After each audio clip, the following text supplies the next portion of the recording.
One of the planning strategies that we come up with is, should I pay off a mortgage or should I invest the difference? And it truly depends on your situation and everybody's individual situation. We're always a fan of paying off the mortgage, having less outflows, less expenses that you have to pay. When you're heading into retirement especially, the less amount of debt service that you have, the better off you are. I don't recommend having any other debt other than maybe a mortgage. And the only time I really waffle with having a mortgage or not is depending on the interest rate. So we've lived through a period of time where interest rates were so incredibly low. I've seen interest rates on mortgages as low as 2.5% right now. And so I'm really torn on when I see an interest rate for 2.5%, we know that borrowing is never going to be that cheap again.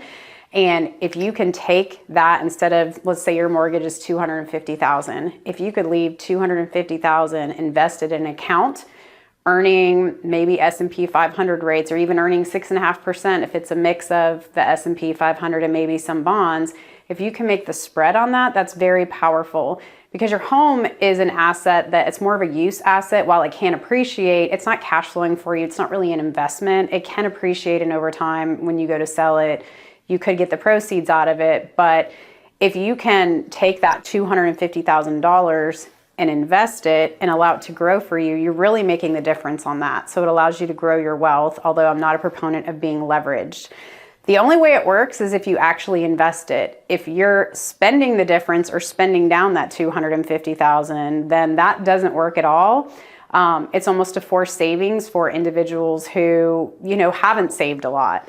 So, it really just depends on the client situation or your individual situation.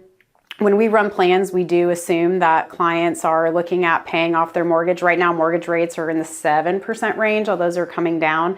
If your rate is 5 and above, pay it off or work towards paying it off, because it's really hard to make that spread and make it make sense.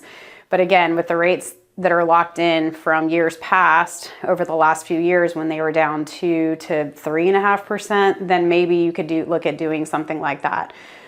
We do try as an advisory firm to get debt completely paid off before going into retirement. It just helps you to have less expenses when you're trying to, because you spend cash, right? And so if you have income from Social Security, pensions, maybe required minimum distributions, dividends, interest, the more income that you have and the less outflow, the better off you're going to be long term. Also, if you have a mortgage, you may have more interest, obviously, that you pay. So you're going to end up paying a lot more for your home.